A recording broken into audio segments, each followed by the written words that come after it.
They will tell you about themselves because I know very little. Thank you, Anne, for the introduction. I will start by saying salam in Arabic, which is peace be with you. And yeah, I'd like to share my story today, and here it goes. As I stand before you today, I am proud to share my heritage as a Palestinian woman born in Lebanon, where the echoes of my family's history resonate deeply within me. My roots trace back to a land of rich culture, resilience, and unwavering spirit, Palestine.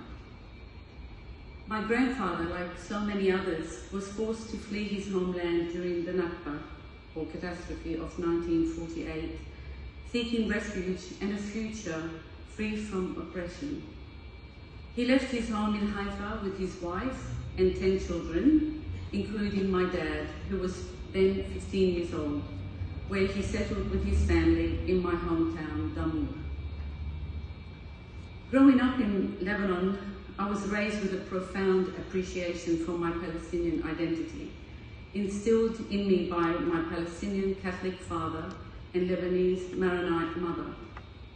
Their love, strength, and unwavering faith in justice have shaped me into the woman I am today. The current events unfolding in Gaza evoke deep-seated emotional traumas reminiscent of my childhood experiences during the Lebanon Civil War. I was just 12 years old when the Civil War broke out in Lebanon. At the time, I didn't really understand what was going on. Having survived the horrors of war and the devastating massacre,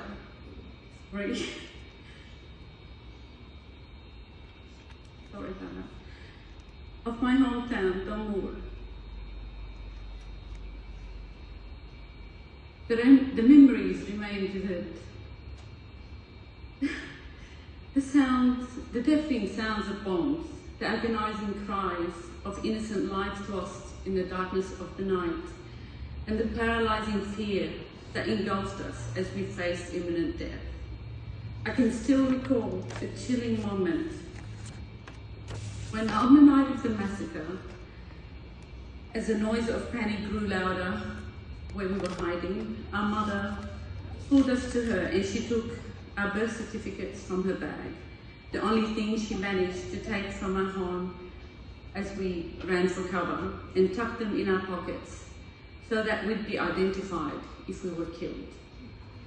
This haunting memory resurfaced when I watched on social media mothers inscribing their children's names on their limbs, a heart-wrenching attempt to ensure their identification in the event of tragedy. The parallels between these experiences serve as a sad reminder of the enduring impact of conflict on innocent lives and the urgent need for lasting peace and justice.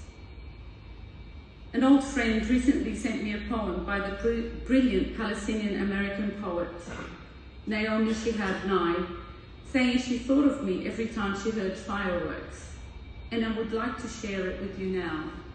It's very short, but says a lot. It's called No Explosions, and here it goes. To enjoy fireworks, you would have to have lived a different kind of life. But my story is not unique. Many Palestinian women live different kinds of lives to most people in Australia.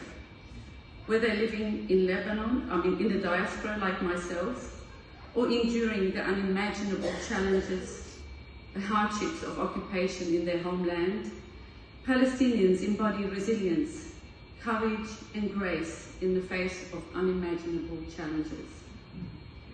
Despite the obstacles they face, Palestinian women are leaders, activists and pillars of strength within their communities.